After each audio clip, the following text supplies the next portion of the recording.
chair. Hi, this is Phil Potempa, and welcome to another edition of OfNotoriety. Each week we bring you everything you want to make sure you mark on the calendar.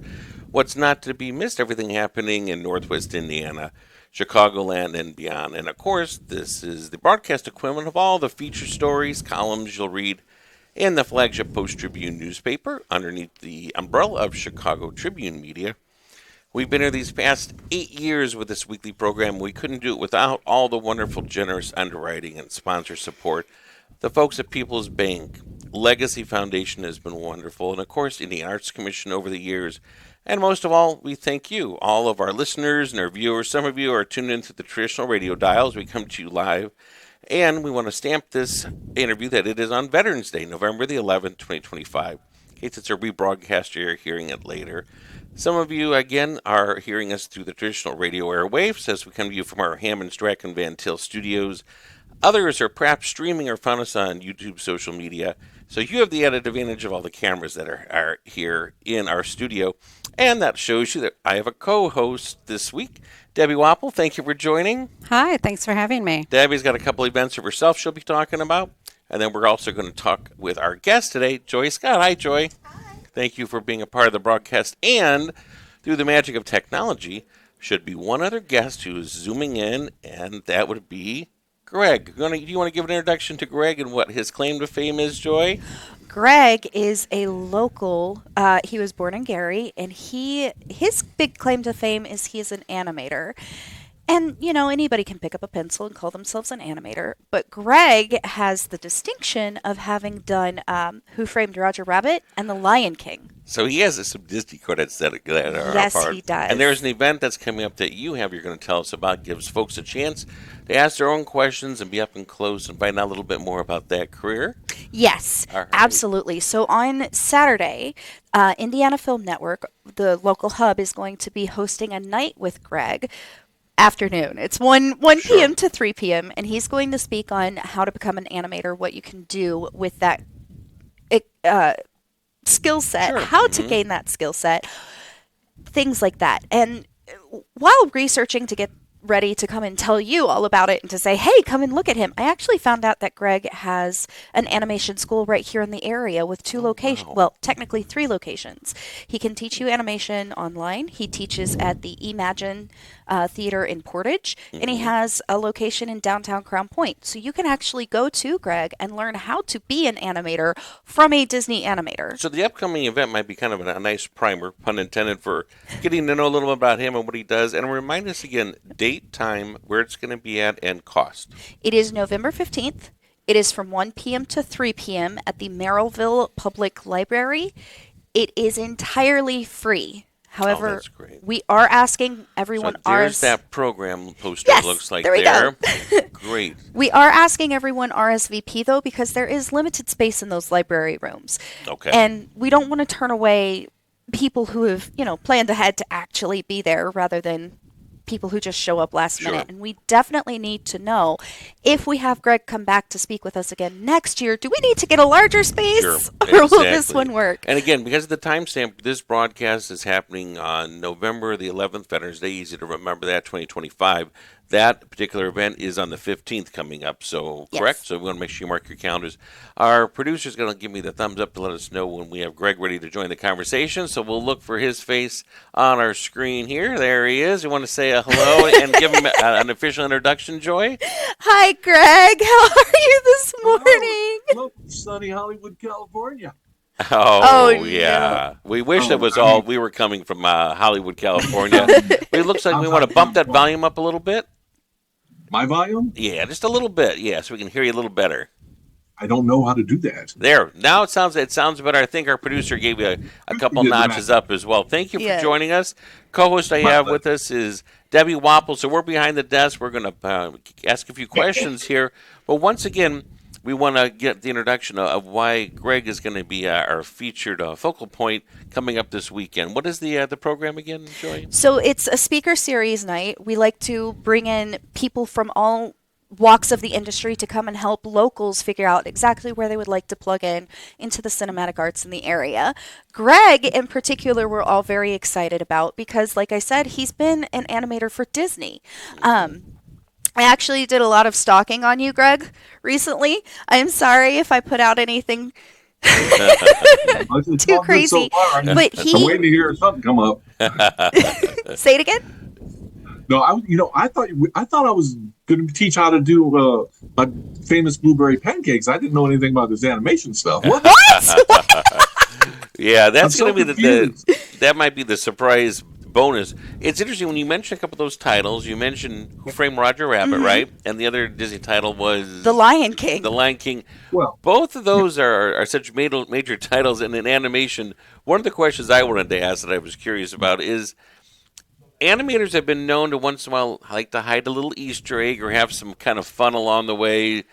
Is that just popular lore, or really you can look at certain feature films and maybe you will see a certain highlight or a hidden moment in there that some of the super fans might notice, Greg? well, it's in the history of animation that is true. Modern day, you don't see that much. I'll say in Roger Rabbit, there were a couple of things that you won't find anymore. I tried to put something in, and the producer said, "Yeah, this is a Disney movie." And I go, "All right." So, Yeah. but in fact, Robert Zemeckis insisted that one of the animators animate Betty Page and put in a couple things that was the MO for Betty Page cartoons. They would flash for just a frame or 2 frames. They would flash her bosoms or other parts just for an instant, just like flash. And he wanted that to continue the tradition. And my friend animated that, and it was in the film, but you will never see it again. I mean, it's when they put it on DVD and all that stuff, it was gone. So. And for future generations, really, Who Framed Roger Rabbit, we're talking 80s, 90s, was so groundbreaking because they were able to arrange all these cameo appearances by cartoon claim to fames, even if it was crossover studios or other divisions, which normally there's not always that much of a collaborative effort, but everybody kind of wanted to have their moment to have their little walk-on appearance. So I just remember seeing all the major greats of my youth blended with the futuristic animation of live character acting along with the animators. So it really is, it's considered iconic, right? Yeah, and you're absolutely right about that. That was a major hurdle for them to deal with. Was Warner Brothers was like, well, hey, if we're going to let you have our characters in there, we have to have equal time with the Disney characters. So Mickey Mouse had to have the exact same time that Bugs Bunny had and stuff. So there's all that in there. But it's seamless. When you watch a movie, you don't know all that stuff. Just see a great movie. It was groundbreaking, and it was going back to the tradition of mixing live action with animation. That harkens way back to like Song of the South. Sure. And the Gene Kelly dancing with the Jerry Mouse and things like that. But for a kid like me, well, I was 25 at the time. I'd gone to school at Cal Arts at the age of 21. And so I really I only had 4 years experience under my belt when I was thrown into having to bring together, marry hand-drawn mind with live action. But the difference, that's okay. But the technical problems was that Zemeckis was told by our animation director, Dick Williams, to go ahead and use a handheld camera if you want. You don't have to lock it in. Well, traditionally, you lock the camera so there's no movement, and, it's easy to kind of marry the animation to it. But this had, the camera's doing all this, and it was a logistical nightmare. You get a scene, you go, oh my God, it's moving all over the place. How do I even do this? So I had to, figure out a way. We all did. We had to figure out ways to make it to where it would be. So when you watch the movie, you don't see any jittering of the characters. No, they're solidly locked in. But that was a lot of sweat tears on our part. Well, Zemeckis, did he go on for Polar Express? Was that also his major work, Polar That Express? That came later. He's always wanted to be on the cusp. I think of technology. He did that, and he did the what's the one with the caveman or. Anyways, he always pushing technology. Well, and our co-host this morning, Debbie Wappel has the distinction also of being one of our farm neighbors, and there's been a number of times I've had a knock on their door. Your own kids, I remember having, I think, every VHS possible. And I remember one time I think I needed a copy of Shrek, and you were kind enough to share because I was doing some kind of a Christmas program, and I wanted that gingerbread boy scene. But do you remember probably them seeing some of these Disney films from the 1980s and 90s as a VHS, probably played over and over and over again?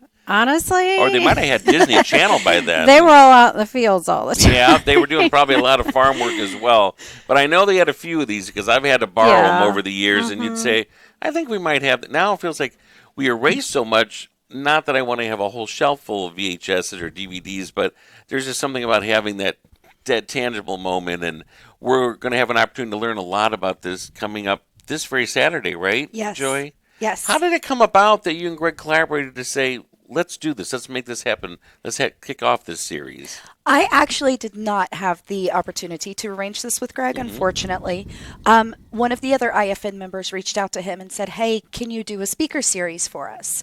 We did have another one arranged that it was going to be him and another animator who used to work on, like, The Simpsons. Oh, okay.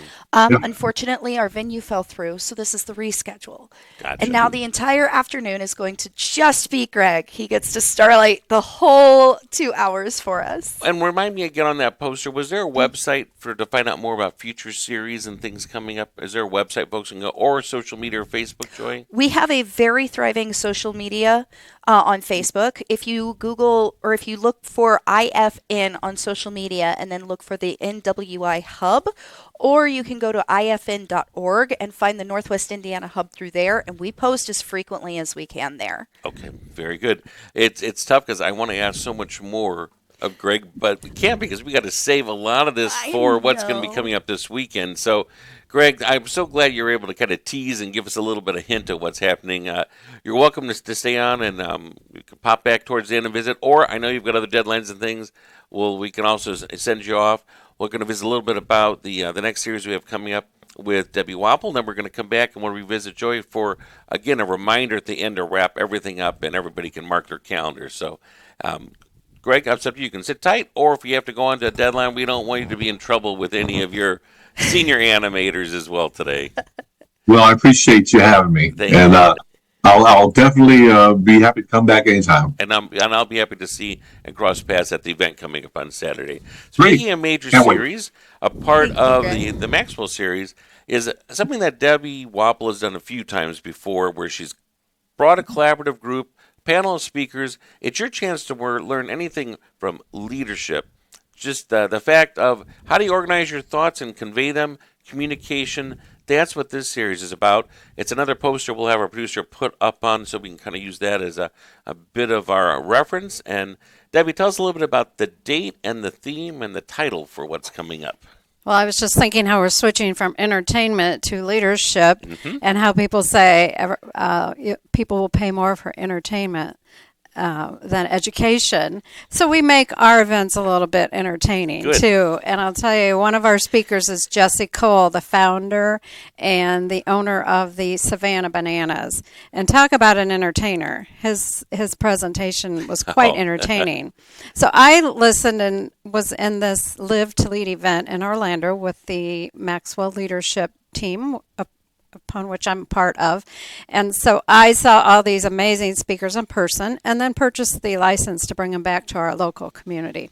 And Jesse Cole is one of those speakers, along with the John Maxwell, the leadership expert of the world. He's written far over 100 books. He's been in business for over 50 years now and still going strong with 50,000 coaches on his team around the world. The date for this event is November the 21st, right? Yeah, on Friday, a week from this Friday. And even though we're based, of course, our drive in the rural part of the Northwest Indiana, Northern Indiana, Stark County, this is open to anybody who is listening from any county, correct? If they get registered and sign up and they're able to be a part of it and pay the amount for the fee? Sure. One of our local ladies attended and said, man, we usually have to drive 2 hours for such an event as this. It was so professionally executed, and our venue is amazing with large screens, top-of-the-line speaker technology systems. So, yeah, it's only an hour drive from right here Sure. to North Judson, where we'll be holding the event. And again, looking at the poster and looking at all the floating heads, the lineup for the panel is how many total we have there? Does it look like we 6 have or 7? the 5 professional speakers from John Maxwell, Valerie Burton, who is an international coach, Anthony Trucks, a former NFL football player, of course, Jesse Cole, and Craig Groeschel, who is with Family Church and has 40 satellite churches at one of the biggest churches and had the most satellite churches. So he talks about his leadership. And then we're going to feature one of our local veterans, and I'd like to thank all veterans out there today. The older I get, the more I realize what our freedom means and what these men and women did to fight for that.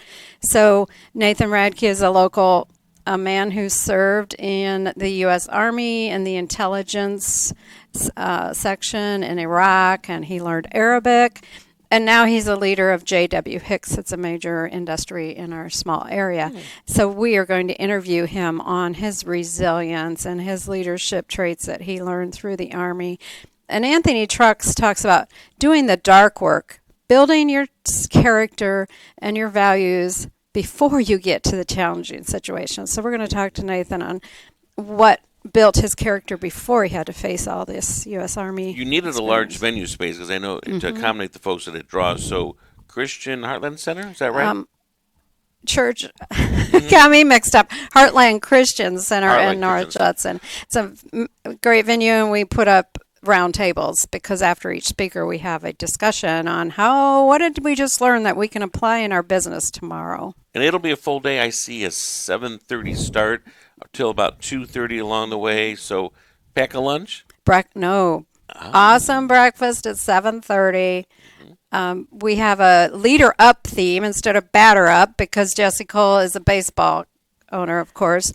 So it's a leader up, and we're going to have game day food for lunch plus some extras. So we go all out, treat our attendees like fans. Jesse Cole says, don't treat them like customers.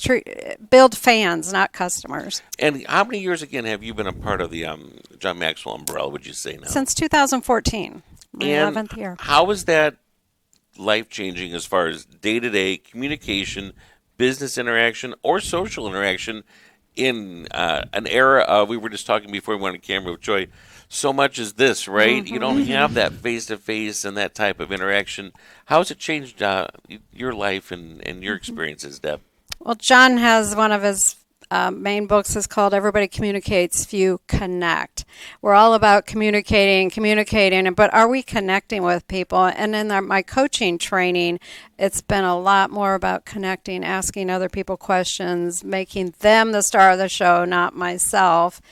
And even in our farm business, as far as putting our employees first and everything, and valuing people. John is all about we are people who value other people and add value to other people, and that's why I do the event, to add value to our local leaders.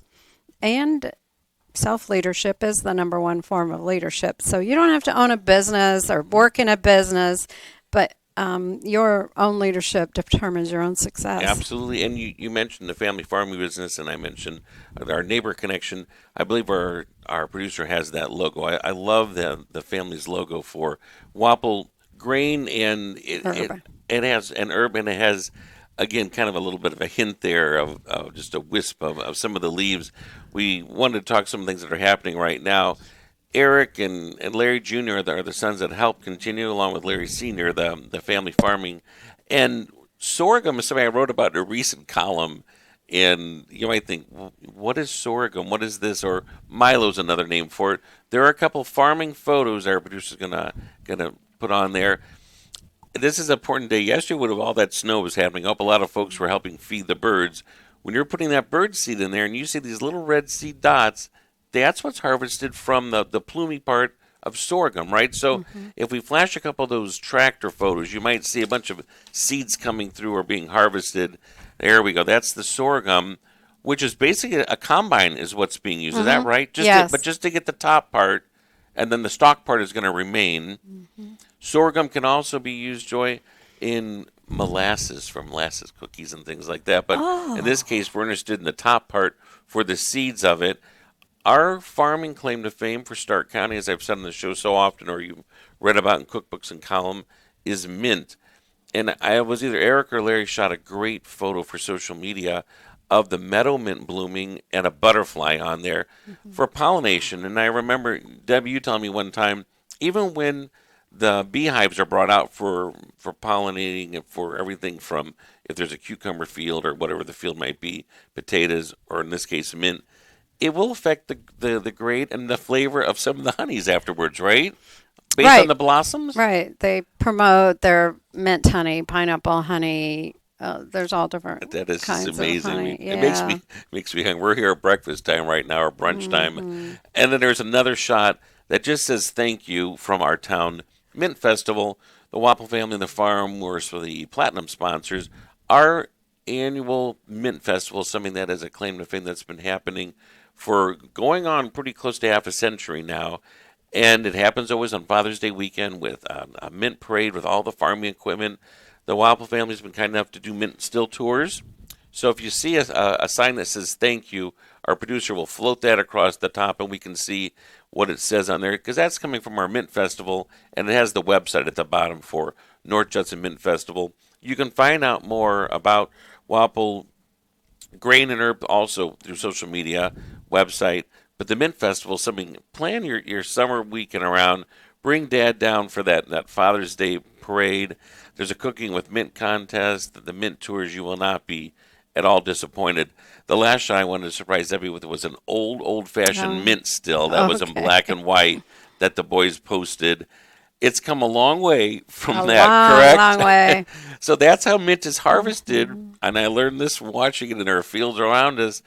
In the peak of the summer, if you can get it as humid as possible and it's ready to go, it's mowed, allowed to cure in those rows, those wind rows, picked up, taken to the mint still where there's vats of water, and that foliage is then boiled off and the oil kind of rises to the top? It's steamed. The leaves are steamed, and the steam rises and then comes down, condenses, and separates the oil from the water, and then we drain the oil off into drums. So for our producer and for Joy, did you think you were going to learn about peppermint today? No, that's fascinating. And I'm going to give you. Did I think I was going to be teaching about peppermint today? This is a great sharing moment, and one of the fun facts that Deb taught me I love to share is that a raw peppermint oil is very potent, but just one tiny drop from a toothpick will flavor 100 sticks of chewing gum or 100 peppermint stick candy canes.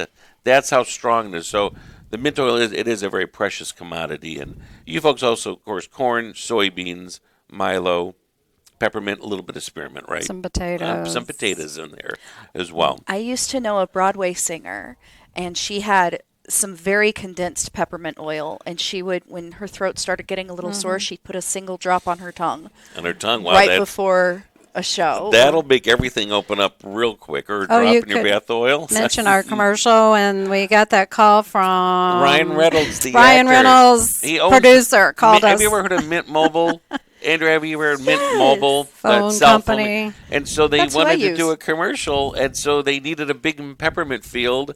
They found the Wappel family and shot the peppermint field. Now, they used a green screen to insert him when he's standing there, but still, you gotta. I tried to get them to send him in person. Right. I know, right? But it was during COVID. Yeah, so the green screen was a little bit safer. They had a convenient excuse. Now, we want to make sure we want to do our wrap up. I'm going to start with Deb first. We want to get date. We want to get, again, also how to register, how to get involved with your leadership program coming up first. Well, you can go on Ticket Spice and search Live to Lead Stark County. The event is November 21st, North Judson, Indiana. You can't get lost there. It's behind the Family Express gas station. And there's only one of those, so. Breakfast at 7:30, lunch at 11:15. We close out about 2:30.